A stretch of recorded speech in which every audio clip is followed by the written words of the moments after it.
Alira thought returning to Guatemala meant connecting with her heritage. She was wrong.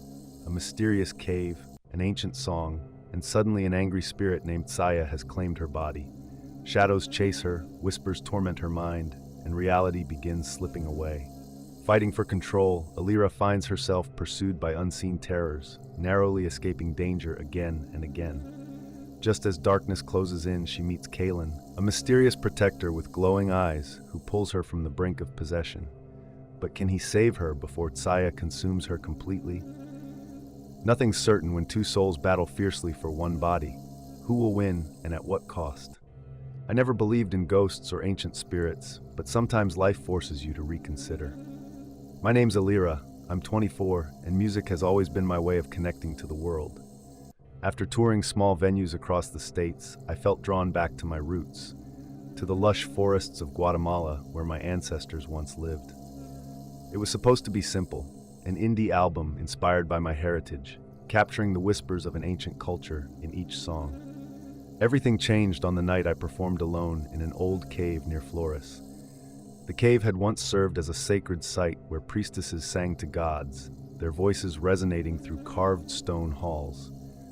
I thought it would be poetic, beautiful even, to record a song there, blending past and present. But as I sang, my voice echoing gently, something shifted in the air. The cave seemed to breathe with me, each note sinking deeper into the ancient walls. When I opened my eyes, my heart jolted. Standing quietly at the cave's entrance was a woman, beautiful, yet somehow terrifying. Her long black hair flowed freely over robes embroidered in forgotten symbols, her dark eyes shimmering in the soft candlelight. Her name, she whispered, was Tsaya, and before I could even react, she drifted toward me with a sad yet intense gaze. The world blurred at her touch, warmth and coldness mixing within me, pulling at something deep inside my chest. I woke hours later alone, back at the small cottage I rented near the lake. I would have brushed it off as exhaustion or imagination, but something was undeniably different. My reflection in the mirror seemed both familiar and foreign. There was now another presence within me, ancient, angry, and powerful. Our thoughts intertwined, and soon her memories flooded my mind. Betrayal, an unjust death centuries ago, and a burning desire for revenge. Days became difficult as Tsaya's voice whispered dark promises, urging me to punish those who had wronged her, their descendants still thriving in Flores. I resisted, clinging desperately to my own identity, trying to channel my turmoil into my music. But soon, strange occurrences began. Shadows moving without light, whispers in empty rooms, an overwhelming sense of dread following me everywhere. Then came the night when I met him, Kalen, a quiet, mysterious stranger who found me trembling by the lake, battling the spirit within. His dark cloak blended into the night, his eyes glowing softly, comforting and terrifying all at once. He told me he'd felt my conflict, drawn by the same ancient forces binding me. Kalen was a protector, but even he seemed uncertain, wary of the ancient wrath festering inside me. Now standing between the man determined to save my soul and the vengeful priestess determined to claim it, I realized the worst part isn't the haunting or the chilling whispers at night. It's the knowledge that soon, one of these voices, mine or Tsaya's, will disappear completely. The morning after my encounter in the cave was strangely quiet. Sunlight poured softly through the sheer curtains of my rented cottage, scattering gentle patterns on the wooden floorboards. For a brief moment, I felt at ease, convincing myself the strange events from the previous night were just my imagination, until a quiet hum filled the air, resonating inside my head. Tsaya, the spirit within me, spoke gently, almost soothingly, but her intentions were clear. She whispered names I'd never heard before, families in Flores whose ancestors had betrayed her. I resisted, unwilling to become a puppet to her ancient vendettas, yet every day grew more challenging as my control over my own thoughts slipped. One afternoon, desperate to clear my mind, I ventured into town, hoping the busy streets and friendly faces might ground me. At Cafe Rosario, a familiar waitress named Anna brought my usual tea. She chatted cheerfully about the festival coming up, unaware of the war raging quietly within me. Suddenly, Tsaya's voice sharpened, filling me with a tense, electric anxiety. She hissed a warning as a man I'd never seen before stepped into the cafe. Tall and lean, he moved silently, dressed entirely in black, with piercing green eyes that scanned the room methodically. When his gaze locked onto mine, a chill swept over my body. I sensed instinctively he was not here by coincidence. He approached casually, introducing himself as Elias, a researcher studying ancient Mayan cultures. Though polite, his questions quickly became intrusive, his eyes intense, probing. I felt cornered, my chest tightening under his scrutiny, yet something in me understood he knew more than he admitted. It was clear he recognized Saya within me. Panic rising, I excused myself hastily and rushed outside, my pulse racing. I needed air, space, anywhere far from him. But Elias swiftly followed, footsteps echoing quietly behind me, calm yet relentless. Each turn I made, he matched effortlessly, closing the distance without ever seeming hurried. Turning into an alley behind the old chapel, I suddenly found myself trapped. The stone walls loomed high, narrow and oppressive. Elias blocked the only exit, his calm demeanor unsettling as he finally spoke plainly, saying Saya's name aloud, a challenge lingering in his voice. I trembled, struggling to hide the fear gripping my heart. He explained briefly that his family's legacy was intertwined with the priestess, guardians against her vengeance. Without a trace of hostility, Elias warned that Saya would eventually destroy me if not expelled. He offered help, but Saya's fury surged violently inside, rejecting his presence. My vision blurred, body trembling as the internal struggle intensified.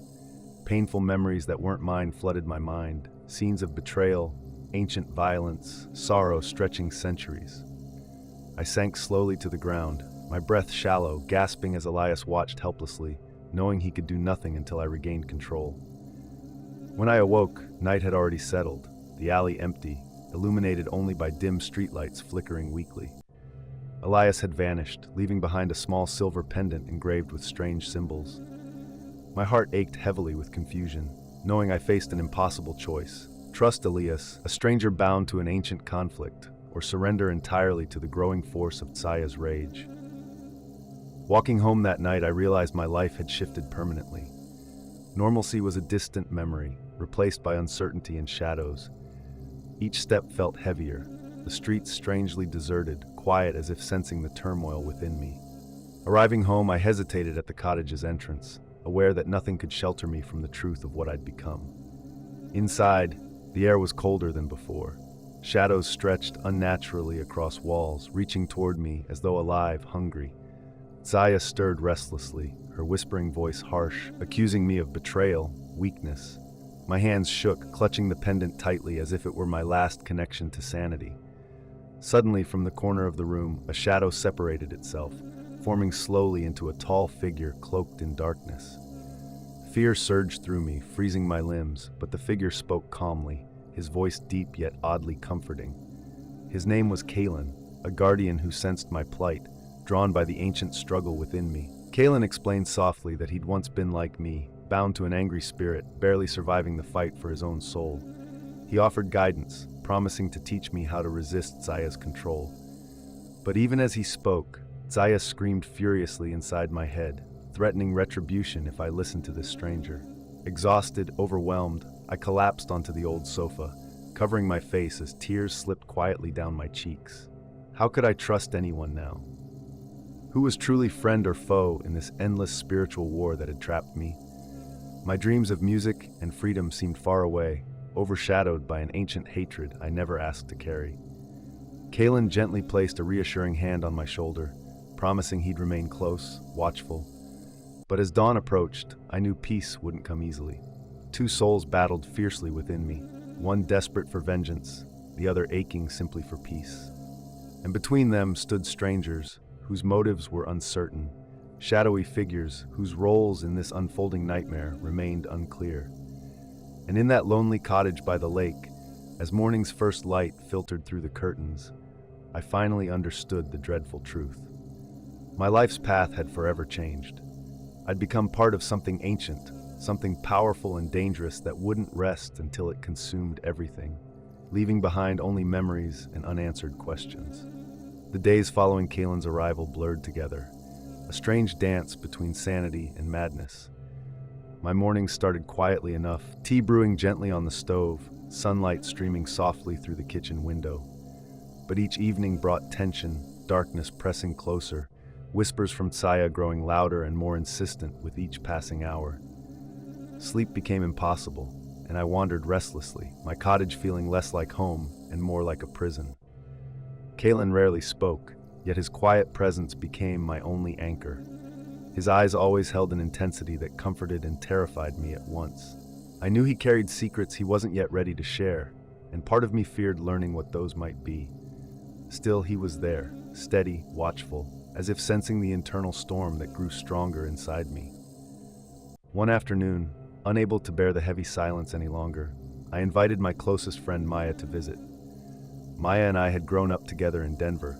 She was always practical and reassuring, grounding me when anxiety took hold. Perhaps, I thought, her steady logic could help ease my frayed nerves. But as soon as Maya stepped inside my cottage, a shadow crossed her face, and her easygoing smile faded into concern. We sat at the dining table, sipping lukewarm tea while exchanging small talk, but I could feel her unease deepening. Mid-conversation, her eyes drifted past me, settling on something behind my shoulder. Her expression changed instantly, eyes widening, skin paling, breath hitching softly. When I turned to look, nothing was there but empty space. Yet I felt Saya shifting within, amused by Maya's visible fear. Maya quickly excused herself, stammering vague reasons about errands she'd forgotten. As I watched her hurry away, guilt tightened around my chest. My grip on reality was clearly slipping, affecting everyone around me. Kalen appeared beside me quietly, offering no words, only a comforting presence. He understood my despair without explanation, yet I knew even he couldn't fully protect me from myself. That night, restless and unsettled, I sat alone by the lake, moonlight casting long shadows across the water. In my lap, the silver pendant Elias had left me gleamed faintly, symbols catching the pale glow. I traced them absent-mindedly, hoping they held an answer, some way out of the tangled nightmare I'd stumbled into. But instead of clarity, touching the pendant stirred something deeper within. Suddenly, my reflection in the lake shifted strangely, distorted, revealing not my face, but Saya's haunting gaze. Her voice echoed softly in my thoughts, pleading now rather than demanding, speaking gently about the injustice she'd suffered centuries ago.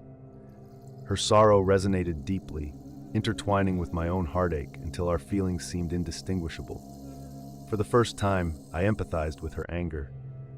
Lost in her memories, I didn't notice Elias approaching silently through the trees until he stood directly beside me. Startled, I pulled away, heart racing, but he raised a hand reassuringly, his eyes filled with genuine regret. He spoke quietly, explaining how his ancestors had indeed betrayed Saya, afraid of her power. They'd sealed her away unjustly, condemning her spirit to eternal unrest. Now Elias wished only to help both of us find peace. Confusion and doubt swirled inside me. Kalen had warned me about Elias, yet his words felt sincere, remorse clear in every glance.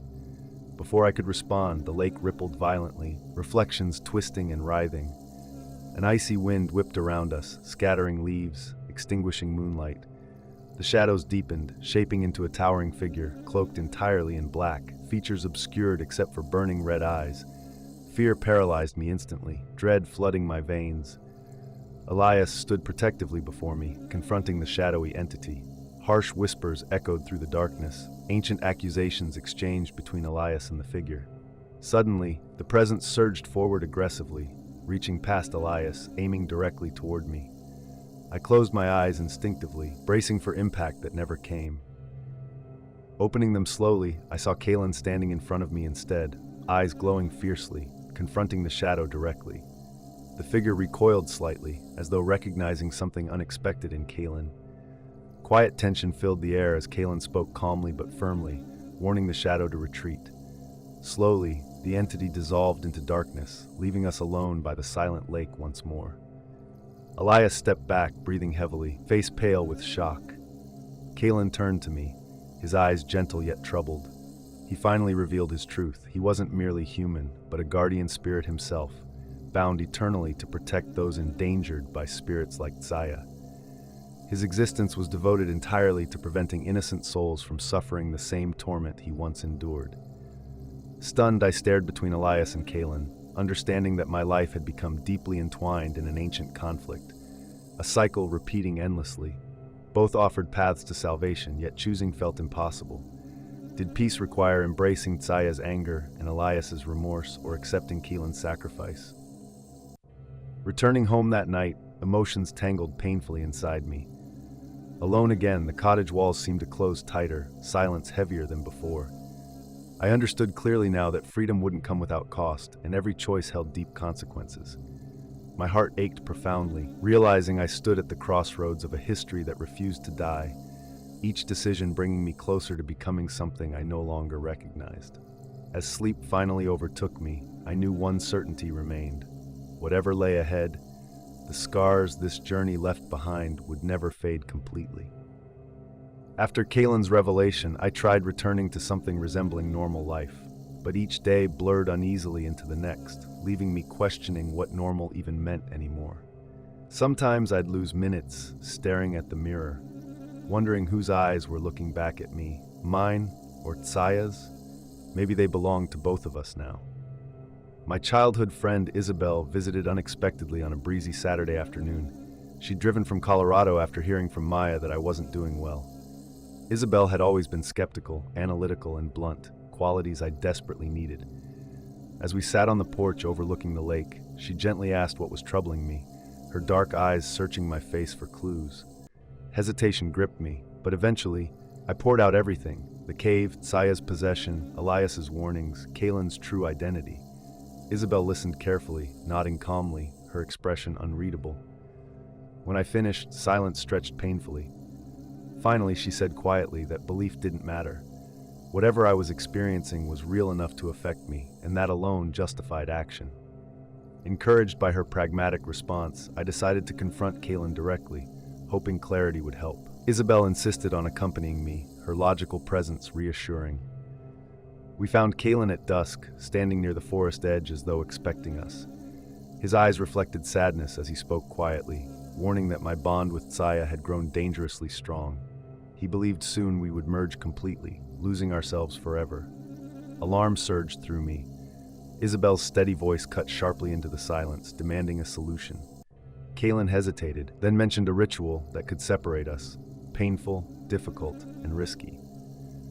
But it required another, more experienced priestess, Alma, who lived secluded in a village deeper in the mountains. If we were serious, that was our only option. I agreed immediately, though dread tightened my chest.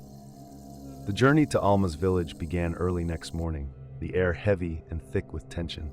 Isabel drove silently, eyes fixed ahead, determination evident. Kalen sat beside me in the back, quietly protective. Tsaya stirred restlessly inside my mind, anxious yet strangely excited, as if expecting this confrontation. Her emotions mingled uneasily with my own, blurring my thoughts and fears into confusion. By midday, we reached the isolated village of San Rafael, nestled quietly among lush mountains. Alma greeted us warmly at the gates, but her eyes betrayed deep concern as she looked at me, sensing Tsaya's presence immediately. Her home was simple and welcoming, yet shadows moved oddly in the corners, stirring my unease. Alma spoke softly, warning that the ritual's success depended entirely on my own strength. Preparations filled the afternoon with quiet tension. Alma burned herbs, whispered prayers, and drew ancient symbols around me in gentle chalk lines. Isabel watched nervously, fingers twitching anxiously. Kalen stood nearby, his vigilant presence offering silent reassurance. Soon, Alma motioned for silence, signaling the ritual's start. Immediately, Tsaya surged violently within me, panic rising sharply through my veins.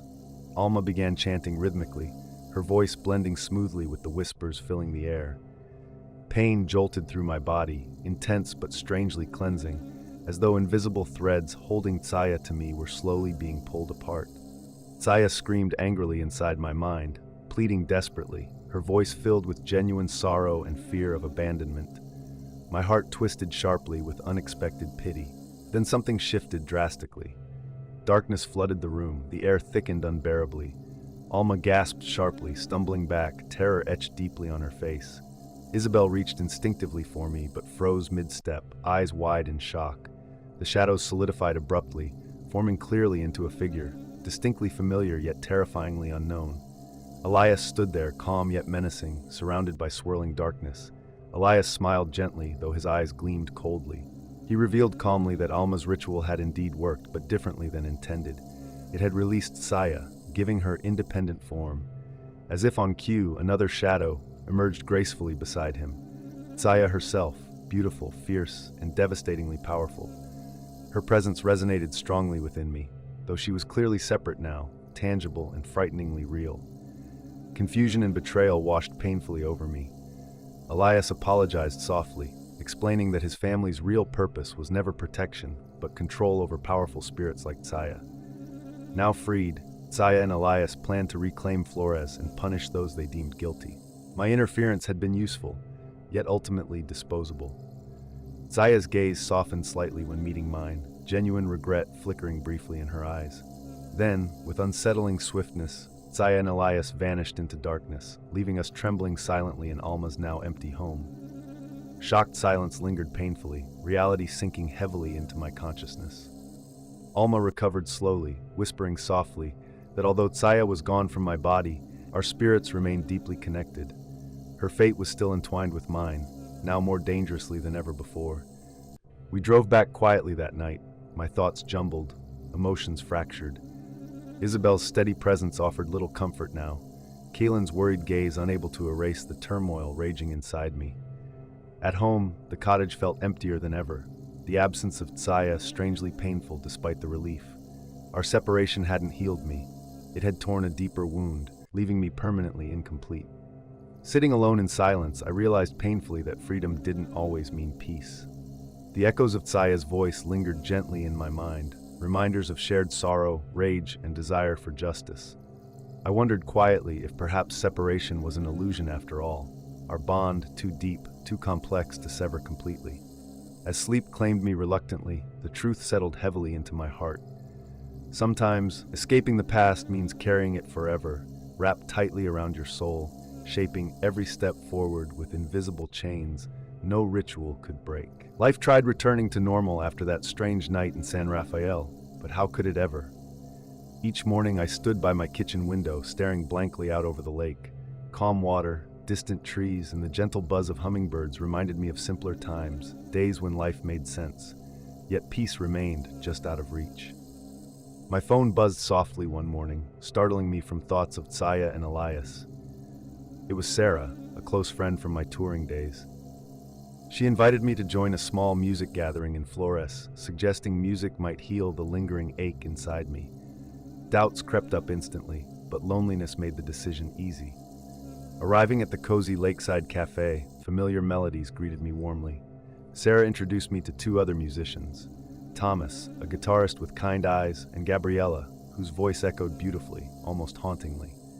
Soon we settled into an easy rhythm, playing gentle songs under softly glowing lights.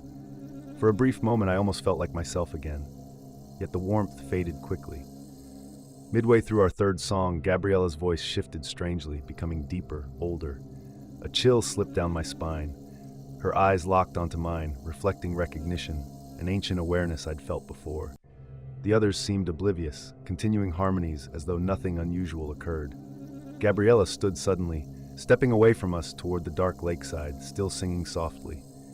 Thomas shot me a worried glance, sensing something off. I followed Gabriella slowly, heart thudding loudly, tension prickling the night air. At the water's edge, she paused, turning to face me with solemn eyes. Her voice spoke quietly, unmistakably familiar. Tsaya. She revealed gently that Elias had used dark magic, binding her temporarily within Gabriella's body. Confusion surged through me, followed quickly by fear. Gabriella's face twisted sorrowfully as Tsaya confessed Elias intended harm toward Flores itself, punishment for crimes committed generations earlier. Time grew short, and Tsaya urged me urgently to act. Before I could respond, Gabriella gasped, eyes widening fearfully. Elias emerged from shadows behind us, his presence cold and oppressive. He spoke calmly, warning me against interference. Gabriella trembled silently, trapped between two forces she barely understood. My pulse raced frantically, panic rising sharply.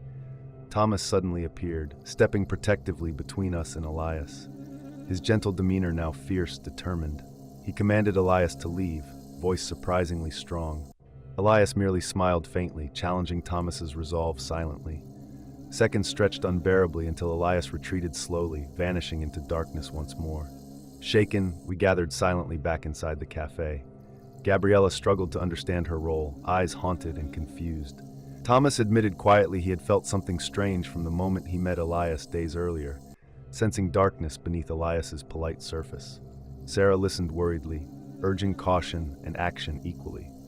That night, unable to sleep, I sat alone near the lake again, thoughts tangled hopelessly. Thomas approached quietly, settling beside me with comforting silence. He revealed gently that he'd experienced similar encounters before, suggesting perhaps destiny brought us together, preparing us for this very battle. Over the following days, we prepared quietly, researching Elias's history, seeking clues within Flores. Local elders spoke hesitantly of a hidden temple beneath the town, long sealed due to ancient curses. They warned against disturbing it, yet admitted Elias had recently visited, asking strange questions. Unease grew steadily inside me, knowing confrontation drew inevitably closer. One evening, exhausted and anxious, I returned home to find Gabriella waiting nervously on my porch. She described vivid dreams where Tsaya spoke urgently, offering insights into Elias's plans. Gabriella's eyes shone with sincerity, willing to help despite obvious fears. We agreed immediately to trust Tsaya, accepting her guidance cautiously. Together, our small group descended into Flores's forgotten temple beneath the town's chapel late one night. Shadows danced eerily upon crumbling walls, the air thick with age and hidden secrets. Tension filled each careful step deeper underground, whispers echoing faintly from unseen corners. At the temple's center, Elias awaited calmly, surrounded by softly glowing symbols etched into stone floors. He greeted us warmly, almost welcomingly, yet his voice carried quiet menace beneath politeness. Thomas bravely stepped forward, demanding Elias abandon his vengeful path. Elias merely shook his head slowly, disappointment flickering briefly across his face.